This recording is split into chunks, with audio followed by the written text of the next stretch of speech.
na Turquia, que na época se chamava Mira. Ele era bispo da igreja de Mira. Sabe o Papai Noel, lá do Natal, de dezembro, de Natal? A história do Papai Noel é que vem de um santo da igreja, de um pai da igreja, que uma das benfeitorias que esse pai da igreja fazia era a distribuição, era o auxílio para crianças carentes, lá no século IV da época da igreja. E esse pai da igreja era o tal do São Nicolau, né? Que a gente vai até falar sobre ele um pouquinho. E aí, por questão de tradição, a história dele, né, do santo, a história da vida santa que ele teve foi muito importante, porque ele foi membro aí do Concílio de Nicéia que a gente vai ver hoje. A história de vida, um pouco dele se perdeu, se virou aí, se misturou com o capitalismo ocidental e virou o senhor de roupas vermelhas. Mas esse é um fresco na Basílica de Santo Nicolau, lá na cidade de Demre. E esse fresco mostra aí o concílio da igreja, essa reunião ecumênica. Ecumênica, a gente vai falar bastante sobre essa palavra hoje, não é ecumênico no sentido de diferentes religiões, tá? É ecumênico no sentido de uma junção de todas as igrejas ali, do Ocidente e do Oriente. Como a gente começou a ver na semana passada, essa ideia que já no Novo Testamento e na igreja primitiva, a igreja era uma só, sem conflitos, sem divisões. Essa é uma ideia muito romântica que a gente tem do cristianismo. Não foi assim. A gente vê já no Novo Testamento, já no livro de Atos, um racha entre a igreja de Jerusalém, entre os judeus de fala hebraica, com os judeus de fala grega. Quem lembra o motivo aqui desse conflito? A assistência que se dava às viúvas da igreja. E aí as viúvas que eram judias de fala grega sempre eram as últimas da fila, e as judias de fala hebraica eram sempre as mais ajudadas. Isso causa um racha na igreja. E aí os irmãos de Jerusalém têm que mandar um apóstolo lá para o sul, fazem essa viagem até Antioquia para conversarem e delimitarem uma parte mais litúrgica para a igreja, né? Então ali fica resolvido, por exemplo, um pouco desse processo que vai começar ali em Antioquia de desjudaização do cristianismo. Então os cristãos aqueles que são gentios, não vão precisar mais passar pela circuncisão, eles não precisam observar as festas judaicas com sacrifícios judaicos e tudo mais. Esse é um processo que começa ali em Antioquia. Isso a gente já vê no livro de Atos. Então já tem igrejas em contextos diferentes, que falam línguas diferentes, que têm liturgia totalmente diferente. Esse é um processo que começa ali no Novo Testamento. E a gente vai ver que não é somente um processo por brigas. Nós entendemos que Deus quer que nós manifestemos a nossa fé falando do contexto de onde nós vemos. É por isso que a gente não lê o Novo Testamento em grego, a gente não lê o Antigo Testamento em hebraico, em aramaico, a gente lê o Antigo Testamento e o Novo Testamento em português, né? A gente não escuta sermão em grego, a gente escuta sermão em português. Nós não cantamos louvores em latim, em inglês. Nós criamos na nossa língua, traduzimos para a nossa língua. Porque Deus, ao criar a igreja no Brasil, Ele quer ver uma manifestação brasileira dessa igreja, né? A igreja brasileira é a igreja que come arroz com feijão preto. Deus quer ver essa manifestação. Deus não quer que nós nos pareçamos com outras igrejas de outros lugares do mundo. Ele nos plantou no Brasil e Ele quer ver o nosso louvor partindo dessa terra, a nossa adoração partindo dessa terra. Então, esse processo das igrejas começarem a se diversificar é um processo divino, na verdade, que a gente vê. Tá bom, irmãos? Então, isso é um processo que começou ali em Antioquia. Ele vai se expandir até chegar ao século IV, só que ele se expande no contexto onde as igrejas saem desse contexto judaico, e no contexto judaico, esse é um contexto monoteísta. O judaísmo é uma religião monoteísta, que só crê em um único Deus, que é o Deus de Israel. Conforme a igreja começa a sair de Jerusalém, começa a sair da Palestina e entrar em outros lugares, ela chega em contextos politeístas, onde esses povos agora adoram centenas de deuses, dezenas de deuses. E a igreja começa a ter dificuldade em expressar e explicar sua fé, né? tem um texto no Novo Testamento que fala o seguinte: Pedro diz para a igreja: estejam sempre prontos para responder, no contexto de explicar, qual é a razão da sua fé. Então Pedro está dizendo para quem? Para a igreja dispersa, para a igreja que não está mais em Jerusalém, para a igreja que não está no contexto monoteísta, judaico, dizendo o seguinte: olha, vocês precisam estar prontos para sempre que alguém os perguntar, vocês explicarem a fé de vocês. Tá bom, você crê que Jesus é o Messias. Quem que é esse Jesus? Esse Jesus é Deus? Ele era homem? Como ele era Deus e homem ao mesmo tempo? Pedro diz que é preciso que a gente saiba explicar, defender a razão da nossa fé, enquanto a igreja começa a ir para esses contextos. Então a igreja sai de Jerusalém e ela entra agora num contexto politeísta. E nesses contextos, a igreja começa a precisar conversar com essas outras religiões politeístas, à medida que a igreja chega no contexto greco-romano, a igreja precisa compartilhar da sua fé através da filosofia grega, e aí a gente volta a tocar no ponto do gnosticismo, que era a filosofia / religião em voga, ali no tempo do primeiro século, que a gente vai ver que faz estragos até aqui, terceiro e quarto século. Então a igreja, nesses contextos, já não tão fáceis, porque não é somente no monoteísmo judaico, no monoteísmo é mais fácil explicar que Jesus é Deus, porque se crê em apenas um Deus, certo? Mas como é que eu explico que Jesus é Deus, e o Pai também é Deus, e o Espírito Santo também é Deus, no contexto politeísta? O que eles vão entender? Os cristãos creem em 3 deuses. Os cristãos são politeístas. Então, nesse contexto, foi necessário se juntar os bispos das igrejas, os presbíteros das igrejas. Presbítero que eram os pastores locais e bispos eram os chefes, né, os representantes dessas igrejas em cada cidade.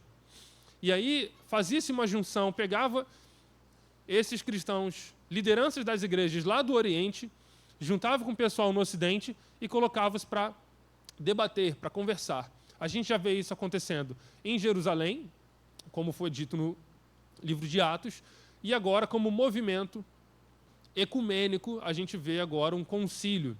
Né? Essa noção de concílio é diferente da noção de sínodo. O que a gente vê em Jerusalém é um sínodo, não é um concílio. Sínodo por quê? Porque não foi ecumênico. Concílio, né, na academia, em teologia, essa vai ser uma terminologia com algumas características. Ele tinha que ser convocado por um imperador, então tinha que ter um caráter político, estatal, e devia ser ecumênico, fazendo uma junção entre as igrejas do Oriente e do Ocidente. Qual que é a característica desses 4 concílios da Igreja Antiga que a gente vê? Esses 4 grandes concílios ecumênicos.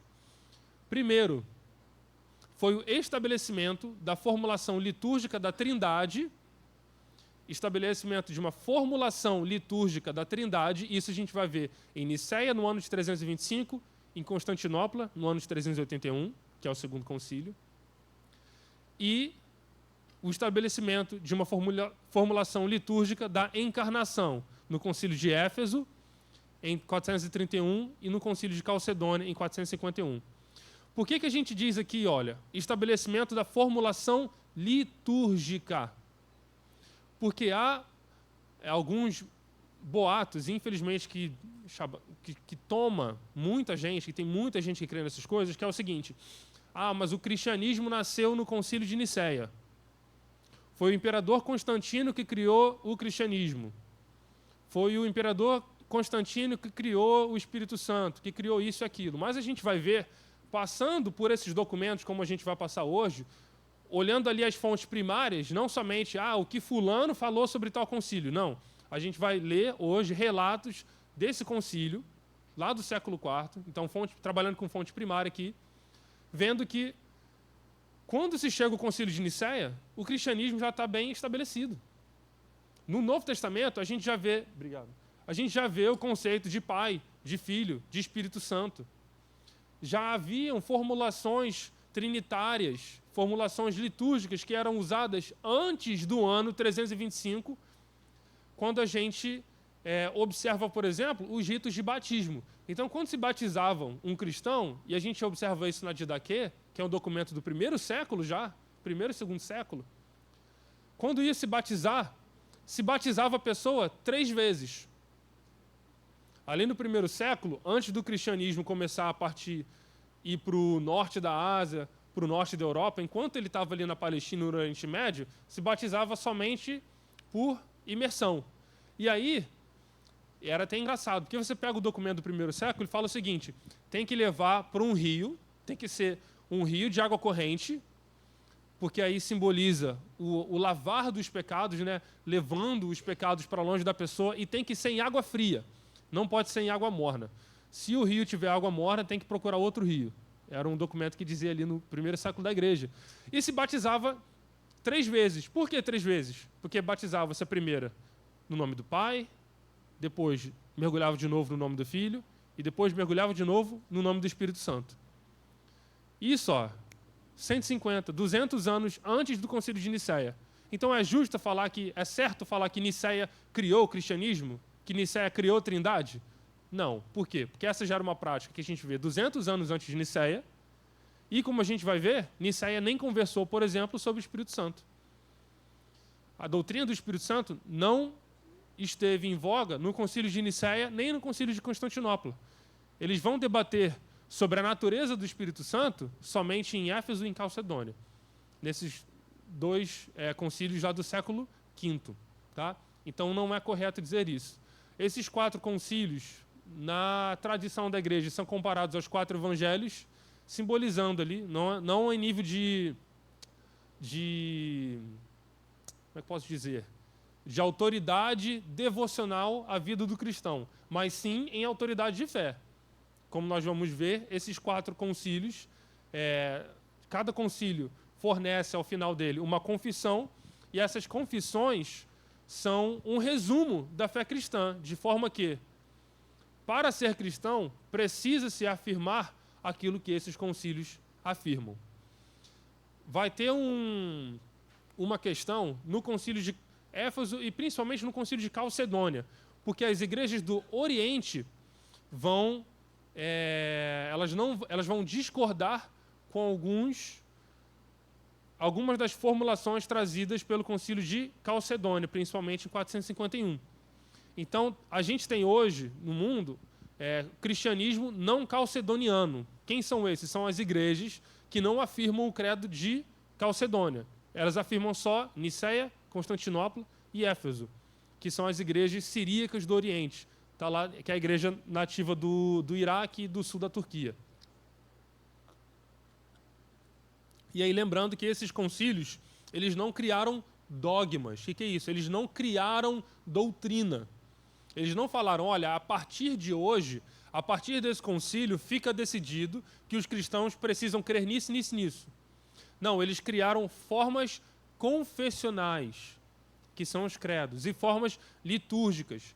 Então, outra coisa que esses concílios fizeram também foi trazer ordem para o culto, pelo menos de forma basilar. Por quê? Em 325, a gente já está quase 300 anos depois do cristianismo saindo de Jerusalém.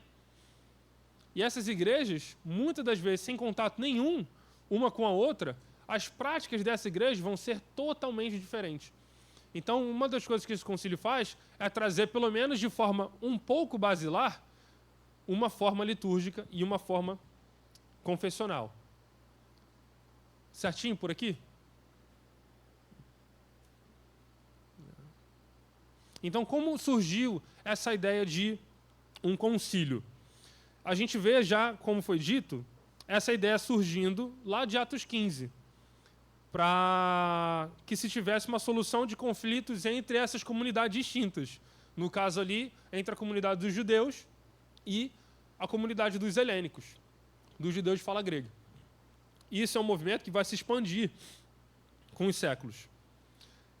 Segundo, encontros de bispos regionais para sancionar um novo bispo ou para resolver problemas eclesiásticos ou problemas doutrinários. Então, quem que era o bispo ali nos primeiros séculos da igreja? Era o representante da igreja na cidade. Então, o presbítero era como se fosse hoje o pastor de uma igreja local, e todos esses pastores estavam abaixo de um bispo. Em alguns desses contextos, principalmente contextos orientais. No contexto ocidental não vai ser tão assim. Então, para ordenar um novo bispo, chamava-se um concílio. Era o concílio que delimitava a liturgia para se ordenar um bispo, ou então para resolver alguns problemas eclesiásticos. No século II, a gente já vê alguns problemas doutrinários acontecendo, e aí chamava-se um concílio ecumênico, né, para se resolver. Só que é no século III que o sínodo toma uma proporção mais importante e assume aqui uma instância processual. Por que processual? Porque ele não vai ser somente teológico, ele vai ser também jurídico. Porque a partir desse momento, a igreja já tem o quê? O poder do Império Romano. Né? Em 325, a igreja ainda não é a religião oficial do Império.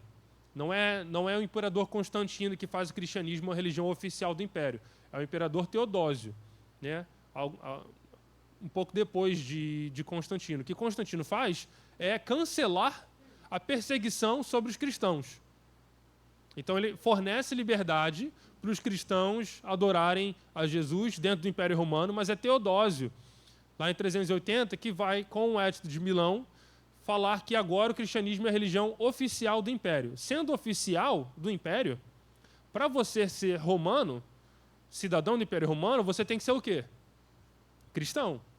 Então, você quer ter um cargo político no Império Romano, você tem que ser de qual religião? Você tem que ser cristão. Então, ali no IV século, o cristianismo começa a ter uma miscigenação entre fé e poder também. Por causa dessa miscigenação entre fé e poder, fé e política, precisava-se também entrar nessa área jurídica. Então, a gente vai ver que algumas das formulações de Nicéia e desses outros concílios, eles têm autoridade legislativa. Só que é com a virada constantiniana, que a gente chama esse momento na história a partir de Constantino, que a gente tem uma mudança nesse conceito. Então, ele deixa de ser um sínodo, que era uma coisa mais regional, por exemplo, o sínodo de Jerusalém, por quê? Que era no contexto da Palestina, e ele passa a se tornar um concílio, nessa ideia de ser universal, de ser católico. Católico aqui no sentido de ser universal, de abraçar toda a igreja. Imperialização do cristianismo como ideal de ecumenicidade, com esse ideal de universalidade ao redor de todo o império, que esse era até um conceito romano, de se universalizar as religiões, porque o Império Romano, como a gente viu no mapa na semana passada, era aquele monstro que tomava desde do oeste europeu até o oeste asiático, né? Dezenas de milhares de quilômetros. Então, uma das maneiras de se unificar esses povos diferentes, que falavam línguas diferentes, de culturas diferentes, era através da religião. E aqui, com a constantinização, vai acontecer a mesma coisa. A imperialização, né, para se tentar unificar o cristianismo. E, com isso, ele vai ter também um forte aceno político. Esse aqui, voltando, é um ícone do concílio de Nicéia. Então, no centro, esse aqui no centro seria Constantino. Aqui são alguns dos padres mais tradicionais. Eu acho que esse carinha aqui é Alexandre, de Alexandria, por causa do chapéu dele. E esse aqui é o Credo Niceno, em grego. O texto aprovado pelo Concílio de 325. Então, qual foi o contexto antes do concílio, né? Falando aqui sobre a questão da Trindade. Primeiro, o Novo Testamento ele é perpassado inteiramente pela figura e pela atuação salvífica e santificadora do Deus hebraico. Então, a gente vê isso no Novo Testamento. O Deus hebraico está salvando e santificando o seu povo. Através de quem? De Jesus Cristo, seu Filho, por intermédio de Jesus Cristo, seu Filho, através do poder de seu Espírito Santo. A gente já vê isso no Novo Testamento. Esse ensino estava dentro de contexto judaico. e essas já eram figuras conhecidas na sua tradição. A ideia, por exemplo, de Deus Pai, de o Deus de Israel, a ideia de um Messias, tudo isso já estava dentro do contexto ali judaico. Só que, como eu disse, quando eles entram no mundo helênico, eles precisam agora explicar sua fé nesse contexto politeísta. E aí, no século I e no século II, a gente vai ver 3 tendências explicativas. O que é isso? 3 modos de tentar se explicar a fé nesse contexto helênico, no contexto de filosofia grega. Então, esses irmãos saíram de Jerusalém e explicar a fé era mais fácil por causa do monoteísmo, da ideia de Deus Pai que envia o Messias. Agora fica mais complicado, porque eles estão em contexto politeísta, de uma filosofia platônica, filosofia grega, e eles precisam explicar essa fé. E essas igrejas que estão separadas ao redor do mundo, ao redor da Ásia, em contextos diferentes, falando idiomas diferentes, e na maioria das vezes sem contato umas com as outras, elas vão tentar, cada uma da sua maneira de se explicar a fé cristã. Naqueles contextos mais gregos, nos contextos mais helênicos de religião gnóstica, a tentativa de interpretar Jesus, de explicar quem era Jesus Cristo, era através do Logos. A gente falou um pouco sobre isso também, que era essa divindade intermediária entre o mundo físico e o mundo espiritual. A ideia de um Logos, né, que só poderia se obter essa conexão entre o mundo físico e o mundo espiritual através do alcance do pleno conhecimento. Então Jesus seria, nesse contexto gnóstico, helênico, de filosofia grega, Jesus seria apenas um ser espiritual, que eles chamavam de éon. Ele era apenas um ser espiritual enviado para nos salvar. Sendo apenas um ser espiritual, ele era uma criatura.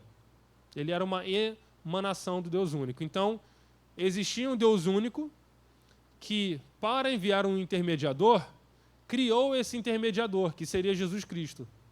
Tá?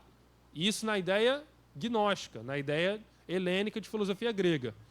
E o Espírito Santo, ele também não seria uma divindade. Ele era desprezado ou então visto como um anjo com um pouco mais poder. Um anjo um pouco mais elevado e totalmente à parte de Jesus. Então, nesse contexto, Jesus e o Espírito Santo não são deuses. Agora, no contexto mais judaico, mais judaico tradicional, havia sim a tendência de explicar Jesus como o Messias homem, o novo Moisés, o novo libertador do povo de Israel. A gente vê até os discípulos, né, esperando, demandando que Jesus vencesse seus inimigos por meio político, por meio militar, que é realmente essa ideia de os judeus ali do Império Romano tendo essa expectativa de um Messias libertador, como um novo Moisés. E aí, nesse contexto, o Espírito Santo também seria uma espécie de um anjo elevado, uma energia, ou então somente a sabedoria desse Deus hebreu. Então, nesse sentido, Jesus também seria apenas homem e o Espírito Santo também seria apenas uma criatura de Deus. Só que você pega essas duas ideias, né, tanto a ideia gnóstica quanto essa ideia judaica que a gente viu, e você agora coloca essas ideias longe uma das outras, sem um controle teológico, vamos dizer assim, para ver até onde que essas ideias vão se desenvolver, e depois de séculos. Então,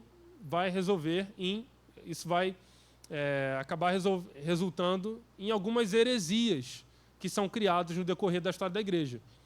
Por isso que a gente tem essa necessidade mais apologética, de definir a fé, de colocar o pé no freio um pouco e falar, não, a gente precisa definir aqui o que é fé cristã e o que não é fé cristã. Tá? E isso é um movimento que a gente vai ver no século II, século III, principalmente através desses 3 pais da igreja aqui. Irineu de Leão.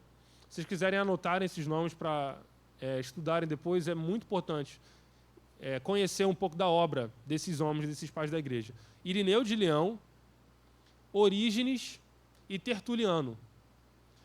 Irineu, Orígenes e Tertuliano são 3 teólogos da igreja antiga que antes do concílio de Nicéia vão começar a escrever sobre trindade num conceito mais de fechar a caixinha do que é trindade, né? De calar um pouco as vozes dessas heresias que estão surgindo na igreja e delimitar o que é trindade. Então, por exemplo, é Tertuliano que vai criar essa palavra, trindade.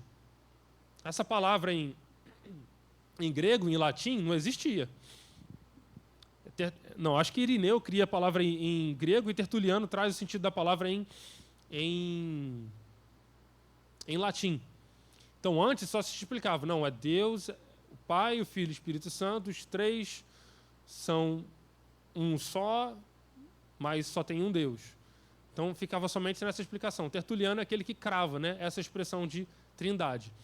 Então, agora, a partir do século II e III, não se tratava apenas de negar a existência de Deus, ou de Jesus, ou do Espírito, ou de diminuir a divindade do Filho.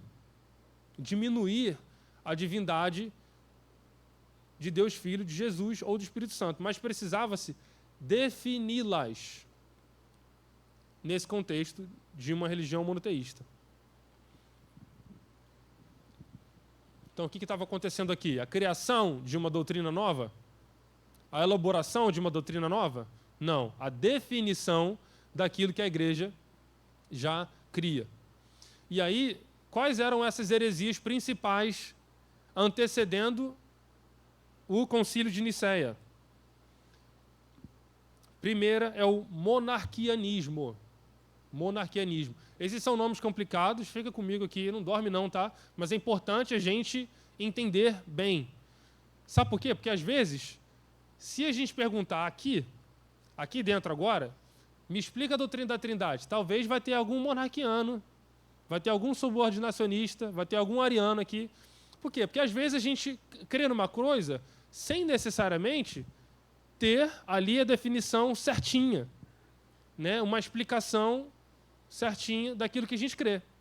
E isso acontecia também na história da igreja. Por isso é importante a gente delimitar, principalmente, primeiro, para a gente saber aquilo que não é cristianismo, tá? Para a gente não ter uma noção errônea de quem Deus é. A segunda, para a gente conhecê-lo de forma plena. Então, o que era esse monarquianismo? Era uma defesa radical do monoteísmo, de forma a anular a pessoalidade do Filho e do Espírito Santo, ou pelo menos reduzir a pessoalidade. O que acontecia? Quem que é a figura divina? Somente Deus Pai. Então, Cristo seria somente um humano que recebe poder de Deus e se divinifica, que dentro do monarquianismo a gente vai chamar essa doutrina de adocionismo. Adocionismo. Então, Deus Pai, que é o único Deus, adota Jesus o Cristo. Tá? Então ele adota Jesus Cristo como homem, Jesus Cristo não é Deus. A gente chama disso de adocionismo. E a segunda vertente do monarquianismo é o que a gente chama de modalismo. O que era o modalismo? O Pai, o Filho e o Espírito Santo não são três pessoas distintas, mas eles são três modos de uma pessoa só. O que isso quer dizer? Existe Deus Pai, e aí agora Deus Pai quer enviar alguém para redimir seu povo. Então Deus Pai se torna Jesus Cristo. E aí, se tornando Jesus Cristo, ele vem para a terra e ele se manifesta como Filho. E agora, com a ressurreição, o Filho se torna novamente o Espírito Santo. Então é um Deus que muda de formas. É um Deus Pai, muda de forma, vira o Deus Filho, muda de forma, vira o Espírito Santo. A gente chama essa heresia de modalismo, que foi uma das heresias que vão ser combatidas pelo Concílio de Nicéia. Isso é bíblico? Não. Mas, só para a gente entender uma coisa, essas doutrinas estão sendo explicadas por cristãos, tá? Essas pessoas que estão dando essas explicações não são, sabe, sei lá, a ovelha negra que está tentando destruir o cristianismo. Não. São pessoas num contexto mais monoteísta, mais num contexto judaico, que eles estão dando ênfase na figura divina e não na figura pessoal. Então, ao tentar explicar quem é a Trindade, eles caem nesses erros. No adocionismo, não, o Deus Pai é o único Deus e adota Jesus, ou no modalismo, Deus Pai se torna Jesus e Jesus se torna Espírito Santo. Tá? Essa aqui vem de contexto mais monoteísta. Segunda doutrina herética, que vai ser combatida, subordinacionismo. O que era o subordinacionismo? E aí, dentro do subordinacionismo, a gente tem o subordinacionismo moderado e subordinacionismo extremado. É engraçado porque no ambiente norte-americano, lá nos Estados Unidos, alguns teólogos chamam de subordinacionismo de esquerda e de direita, o moderado e o extremado. O que era o subordinacionismo? O filho seria subordinado ao pai, na versão mais moderada. Agora, na versão mais extremada, o filho era criado por Deus Pai e, por isso, inferior a ele. Então, o filho aqui, um pouco parecido como no monarquianismo, Jesus era uma criatura, né? Ele foi criado por Deus Pai. Qual que vai ser a figura mais proeminente agora do Concílio de Nicéia? O Concílio de Nicéia é convocado principalmente para condenar esse rapaz aí, o que está à direita. Então a gente vê aqui, ó, esse ícone anterior também é um ícone do Concílio de Nicéia. Então aqui a gente tem os pais da igreja, tá? Esse cara aqui com uma roupinha diferente é o imperador Constantino. A gente vê ele aqui com a coroa, a roupa real. E aqui tem duas figuras no centro. Aqui está um copista, né, que está a pessoa que documenta o concílio. E aqui a gente vê duas figuras, certo? Dá para ver aí? Quem são essas duas figuras? Esse carinha que está aqui na direita é esse cara chamado Ário. Tá? Quem que era Ário? Ário era um presbítero famoso da cidade de Alexandria. Presbítero aqui, entende-se, um pastor local. E Ário era um subordinacionista extremado. O que o subordinacionismo cria? Que Jesus era uma criação de Deus Pai. Jesus era uma criação de Deus Pai. O subordinacionismo moderado diz que Jesus é inferior, tá bom? Ele está subordinado ao Pai. Então ele é inferior ao Pai. O extremado vai dizer, não, ele não é só subordinado, ele é criado por Deus Pai. E aí também disse que ele é inferior, então não pode ser Deus. Por conta da doutrina de Ário, ele vai entrar em conflito com o bispo da cidade de Alexandria. Ário é um pastor local. A cidade de Alexandria tem um bispo que se chama Alexandre e ele vai entrar em conflito, né? E Alexandre vai acusar Ário de ser herege. Isso era uma coisa muito séria. Essa acusação era muito séria, né? Alguém que era acusado de herege pela igreja não era só porque alguém fez um post no Instagram e chamou o cara de herege. Não. Era uma acusação formal e essa pessoa agora precisava ser julgada por esse corpo conciliar, que nesse caso de Ário vai ser o Concílio de Nicéia. Tá? Então ele vai ser sabatinado e vai ser julgado por esse corpo. E a defesa da ideia de Ário, que a gente vai chamar de arianismo, principal é essa noção, essa ideia de princípio não gerado. Princípio não gerado. E a essência desse ser, que é um princípio não gerado, ela não pode ser dividida nem comunicada. A gente vai explicar isso. Então, qual que era essa noção principal de Ário, que a gente vai chamar de arianismo? O filho não pode ser uma emanação, ou seja, ele não pode ser da mesma substância do pai. Ele não pode ter, em termos de essência, de substância, de quem ele é, ele não pode ter nenhuma semelhança com Deus Pai. Porque isso seria negar a sua imaterialidade. O que isso quer dizer? Ário está dizendo o seguinte, olha, se Jesus tem a mesma substância que Deus Pai,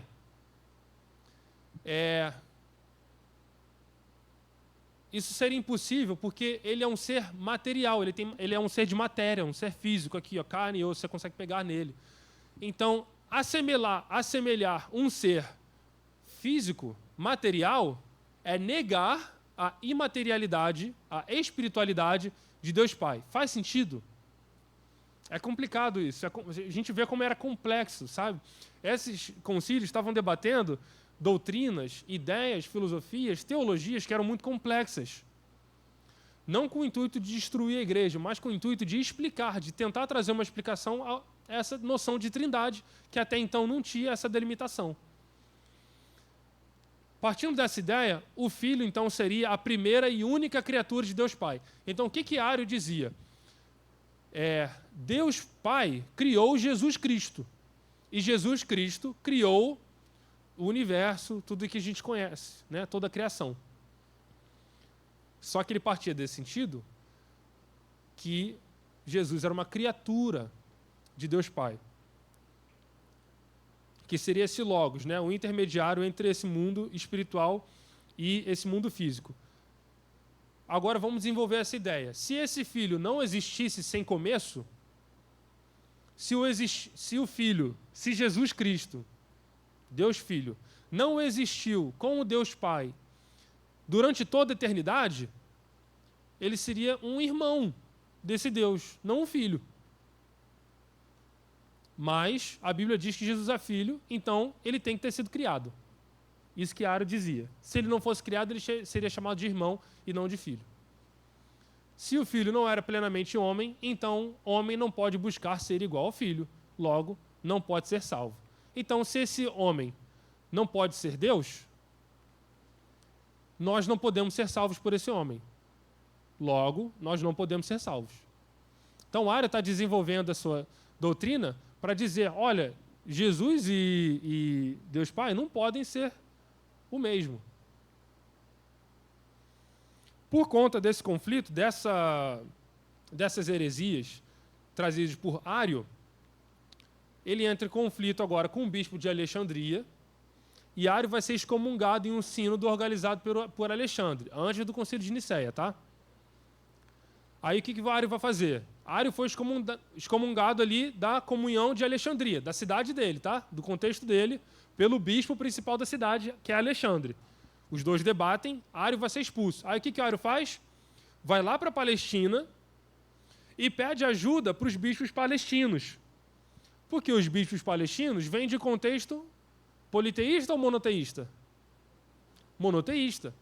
Então as ideias de Ário se difundiam muito bem ali no território da Palestina. E aí a gente vai ver duas figuras muito importantes, Eusébio de Nicomédia e Eusébio de Cesareia. Eusébio de Cesareia é muito famoso, fala-se muito sobre ele em história da igreja, porque ele era uma espécie de historiador, né? Então ele tem muita documentação sobre o concílio de Nicéia, sobre os pais da igreja, só que como ele era amigo de Ário, tinha muita coisa que ele puxava a sardinha também para o lado de Ário. Então ele, de certa forma, defendia Ário em alguns dos seus escritos. E aí, o que eles fizeram? Eusébio de Nicomédia, Eusébio de Cesareia, esses presbíteros, bispos ali no contexto palestino, eles dão comunhão de novo para Ário. Ário, que era pastor em uma igreja, presbítero de uma igreja em Alexandria, foi excomungado da comunhão. Aí ele sai de Alexandria, vai para a Palestina e agora ele aceita a comunhão de novo. Por quê? Porque o arianismo já é bem difundido na região da Palestina. O imperador Constantino escuta essas coisas e ele não gosta muito. Por quê? Os imperadores romanos tinham essa ideia da paz romana, da paz imperial, que era a ideia de, assim, a gente precisa fazer de tudo para deixar o Império Romano em paz. E o imperador Constantino, principalmente, ele tinha acabado de derrotar alguns seus inimigos que tinham tentado fazer uma separação entre o Império Romano. Ao ver isso, ele vê essas divisões que acontecem na igreja e ele vai chamar agora todos os bispos para uma reunião maior. E ele quer ouvir todas as posições. Ele quer ouvir os mais ortodoxos, os arianos, os subordinacionistas, os modalistas. O imperador Constantino quer fazer um debate amplo, muito amplo, com direito à ampla defesa. Então, os hereges também têm direito à voz, quer dizer, os bispos, né? Só os bispos podem falar perante a Assembleia, para essa Assembleia votar e decidir, né, a delimitação ali do que é a fé ortodoxa e do que é a heresia. Então, além da questão ariana, da questão do arianismo, dessa heresia, esse concílio também ia visar essa pacificação geral do cristianismo, né? Igreja de Alexandria contra a igreja da Palestina, uma igreja excomunga um presbítero, a outra igreja dá comunhão de novo a esse presbítero. Então, um dos motivos desse concílio também era essa pacificação geral do cristianismo no contexto do Império Romano, tá? Bem como uma nova organização da igreja para evitar conflitos. Esse é um outro ícone do Concílio de Nicéia, mas eu coloquei esse aqui porque nesse Concílio de Nicéia, Ário está deitado no chão, como se fosse chorando ali, né? Essa noção de ser excomungado pela igreja. Nesses ícones, quando a gente vê essas auréolas, tá, em volta da cabeça, isso não significa santo.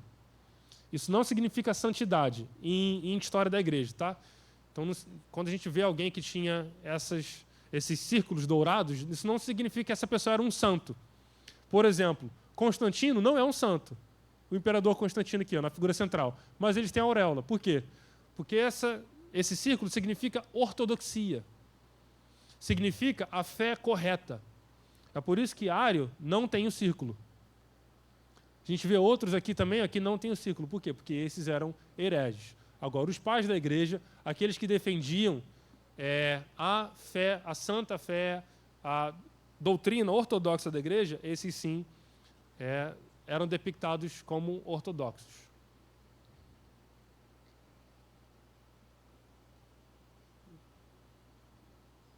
Então, qual que foi a composição desse concílio de Nicéia lá no ano de 325? A gente tem fontes diferentes, tá? Em relação a quantas pessoas tinham.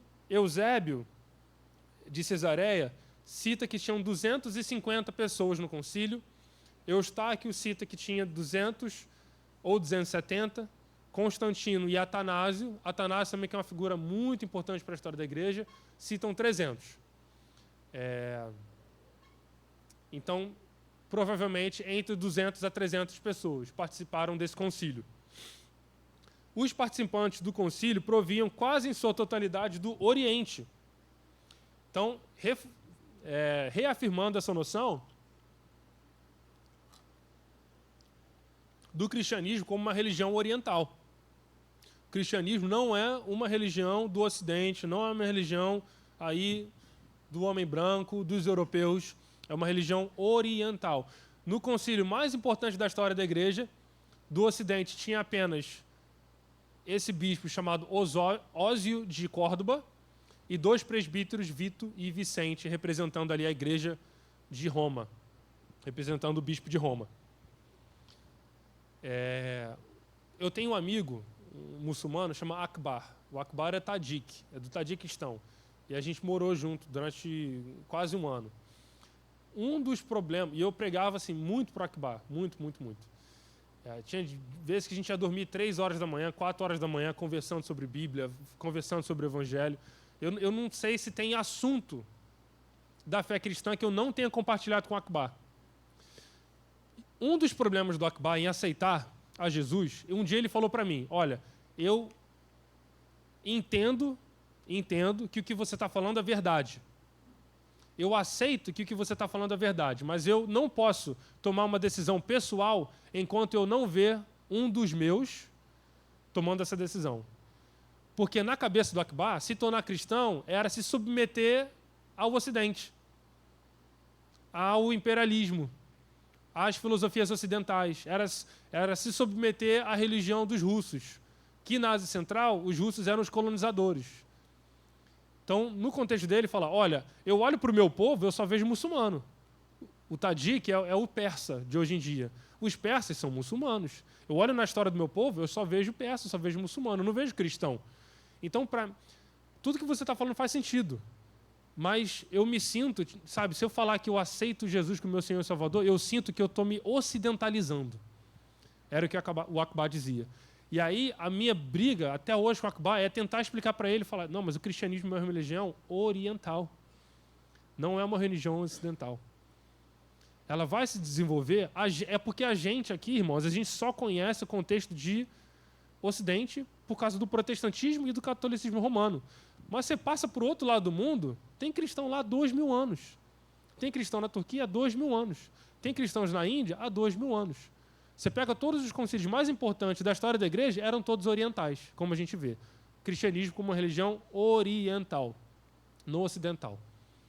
Quem participou desse concílio? Bispos, os chefes dessas igrejas das cidades, presbíteros, diáconos e também leigos dialéticos e polemistas. Polemistas eram profissionais da oratória grega.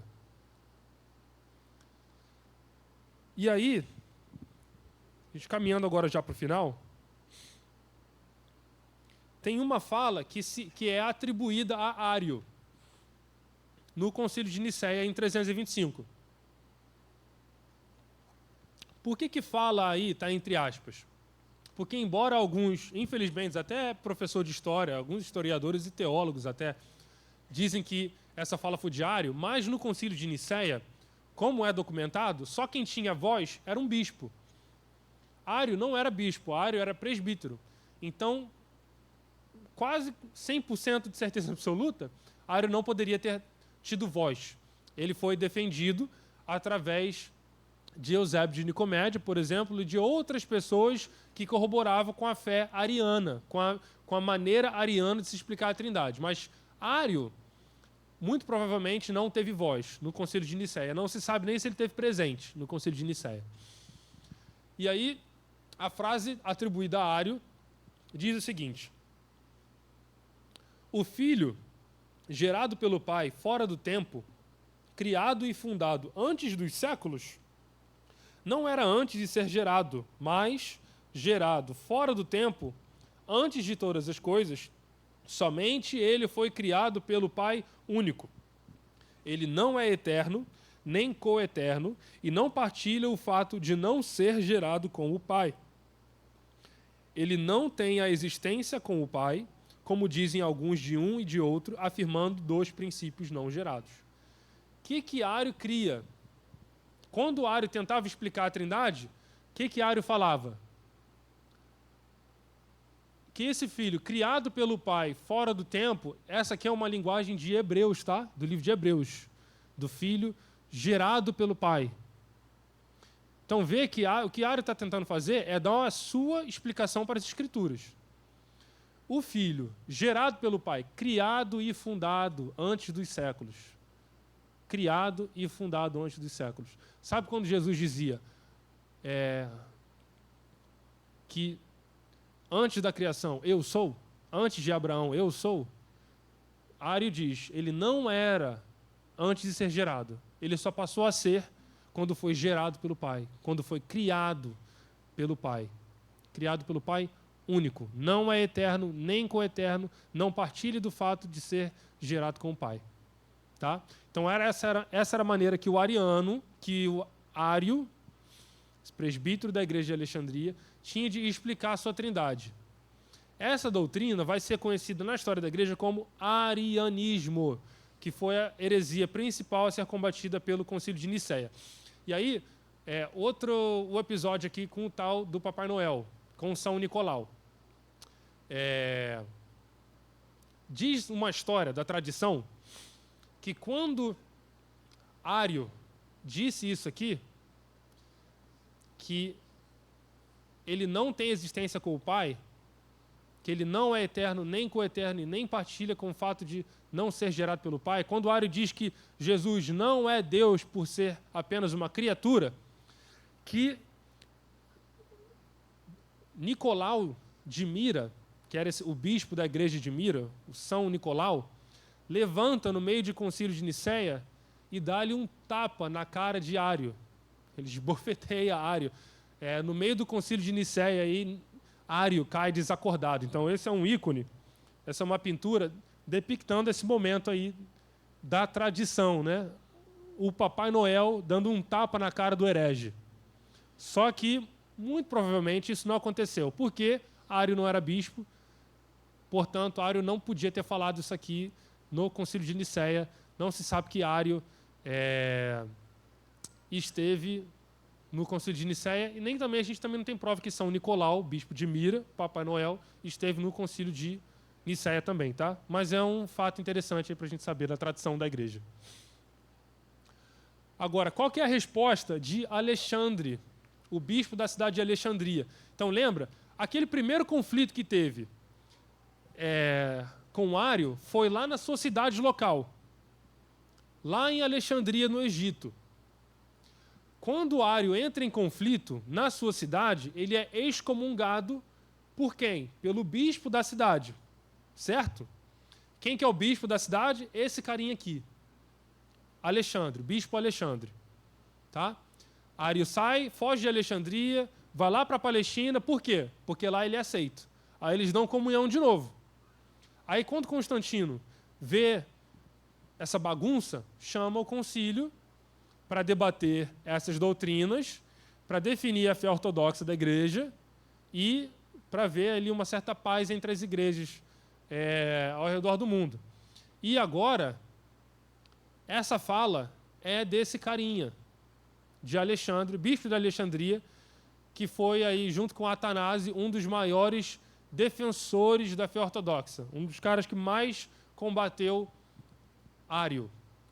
E aí diz assim o Alexandre: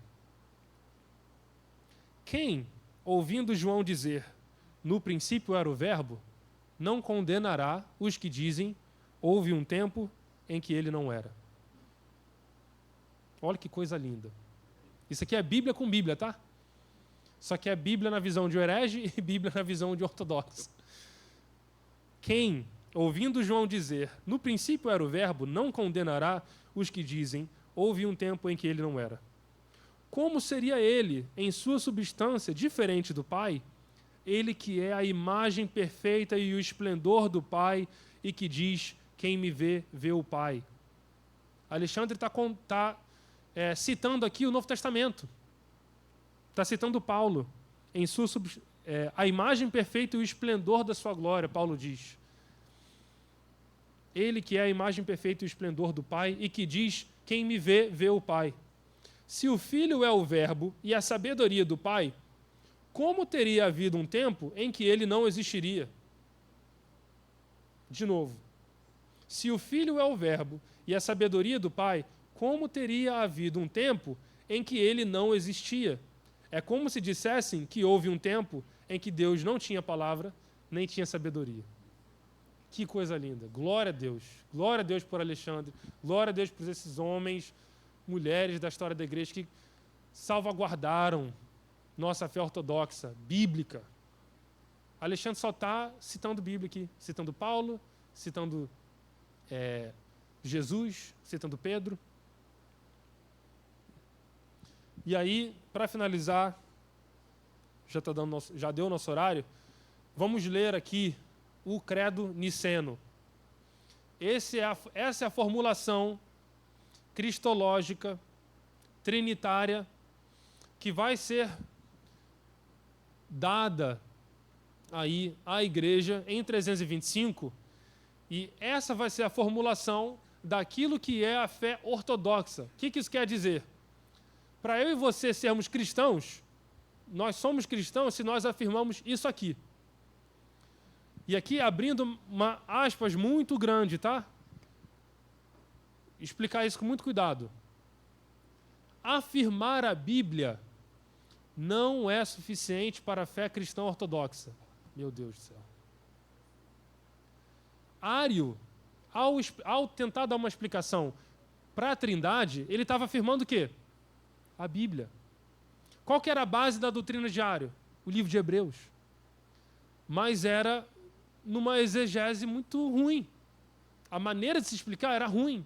A exegese de Ário era ruim. A filosofia de Ário era ruim. Tá? Eusébio de Nicomédia também.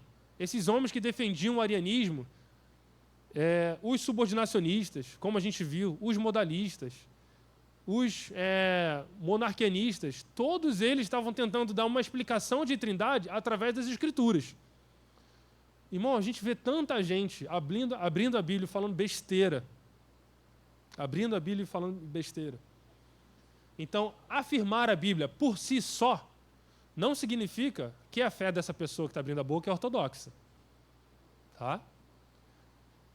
Lembra que na primeira aula a gente falou que quais são as duas colunas que sustentam o teto, que é a igreja? Né? Imagina o teto como sendo a igreja, a fundação como sendo Cristo, mas duas colunas sustentam esse teto. Quais são essas duas colunas? As Sagradas Escrituras e... Quem lembra? Os credos e as confissões. Tá? Porque é através dos credos, através das confissões, que a gente tem uma explicação, uma definição ortodoxa, tá? Correta daquilo que é a fé cristã. Então, vamos ler juntos? Talvez fique ruim, né, para a gente ler junto. Mas se você consegue enxergar, você pode ler comigo, tá? Credo Niceno de 325. Cremos em um só Deus, Pai onipotente, Criador de todas as coisas visíveis e invisíveis, e em um só Senhor Jesus Cristo, o Filho de Deus, gerado pelo Pai, unigênito, isto é, da substância do Pai. Pula essa parte aqui. Ektesousias topatros, que é em grego. Ali, Deus de Deus, luz de luz, Deus verdadeiro de Deus verdadeiro, gerado, não criado, de uma só substância, com o Pai, pelo qual foram feitas todas as coisas, as que estão no céu e as que estão na terra, o qual por nós, homens, e por nossa salvação desceu, se encarnou e se fez homem, e sofreu e ressuscitou ao terceiro dia, subiu ao céu e novamente deve vir para julgar os vivos e os mortos, e no Espírito Santo. E a quanto dizem, ele era quando não era, e antes de nascer ele não era, ou que foi feito do não existente, bem como a quantos alegam ser o Filho de Deus, de outra substância ou essência, ou feito, ou mutável, ou alterável, a todos estes a Igreja Católica anatematiza. Amém, glória a Deus. Então o que eles estão falando aqui? Olha, você vê que esse parágrafo inteiro, ó, cremos em um só Deus, Pai onipotente, Criador de todas as coisas, visíveis e invisíveis. Parágrafo de crença no Deus Pai. Agora, crença no Deus Filho, é esse parágrafo aqui inteiro. Porque qual que foi esse debate? Essa natureza divina e humana de Deus Filho. Tá? Olha o parágrafo do Espírito Santo. E no Espírito Santo. Então, quando as pessoas falam, não, mas foi lá em Nicéia que eles criaram a Trindade. Mentira. Olha aqui, ó. Não tem nem elaboração. Se tivesse criado a Trindade aqui, teria uma elaboração para a Trindade, para o Espírito Santo, do mesmo jeito como se tivesse para o Deus Filho. E não tem. E aqui, quando eles dizem, ele era quando não era, a todos eles que dizem, antes de nascer, ele não era, que ele era de outra substância ou de outra essência, esses a igreja torna anátema, né? A igreja amaldiçoa, torna herege. Quem que está combatendo? Os arianos, aqueles que não criam na fé ortodoxa. Tá? Então, esse, meus irmãos, foi o Concílio de Nicéia. Eu vou mandar algumas outras leituras, tá, complementares sobre o Credo Niceno e Constantinopolitano, que é o do Segundo Concílio, e de Éfeso e Constantinopla. Você me dá mais 2 minutinhos? Então vamos ler o próximo aqui também, ó, porque tem o Credo Niceno Constantinopolitano. Uma das coisas que vai acontecer, 325, tudo muito lindo, condenou os arianos. Entre 325 e 381, o que acontece? Os arianos estão no poder de novo. Então, essa praga, eles vão assumir bispados de um monte de igreja, vão ter muito mais presbíteros, a ideia continua se difundindo, e aí, em Constantinopla, eles selam essa questão do arianismo, que ainda teve um pouco de força, até entre 325 e 381. Dá para ler aí também ou está pequeno? Então vamos ler juntos. Esse é a confissão do credo niceno-constantinopolitano. Então, eles pegaram o credo niceno, tá? Que foi lá de 325, agora eles reafirmaram e adicionaram algumas outras coisas. Então, vocês vão ver que ele é bem parecido. Vamos lá. Creio em um só Deus, Pai Todo-Poderoso, Criador do céu e da terra e de todas as coisas visíveis e invisíveis. Creio em um só Senhor Jesus Cristo, o Filho unigênito de Deus, gerado do Pai antes de todos os séculos, Deus de Deus, luz de luz, verdadeiro Deus de verdadeiro Deus, gerado, não criado, de uma só substância com o Pai. Por ele todas as coisas foram feitas. Por nós, homens, e por nossa salvação, ele desceu do céu e se fez carne, pelo Espírito Santo, da Virgem Maria, e se tornou homem. Também por nós foi crucificado sob Pôncio Pilatos, padeceu e foi sepultado, ressuscitou no terceiro dia, conforme as Escrituras. Subiu ao céu e assentou-se à direita do Pai, e virá novamente com glória para julgar os vivos e os mortos, e seu reino não terá fim. Creio no Espírito Santo, Senhor e vivificador, que procede do Pai e do Filho, e com o Pai e o Filho é adorado e glorificado, que falou através dos profetas. Creio em uma igreja santa, católica e apostólica. Reconheço um só batismo para a remissão dos pecados e aguardo a ressurreição dos mortos e a vida do mundo vindouro. Amém. Amém. Glória a Deus. Antes de encerrar, tem alguma perguntinha curta? Nosso tempo já estourou aqui. Sim, eu posso mandar esses 2 slides aqui no grupo, essas 2 confissões, tá? Niceno e Niceno-Constantinopolitano. Mais alguma coisa, irmãos?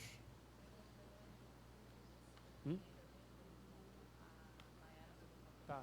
Quem ainda não entrou no grupo da ETB, da Escola de Treinamento Bíblico, a Maiara vai colocar agora o QR Code, tá? Aí é só apontar a câmera ali.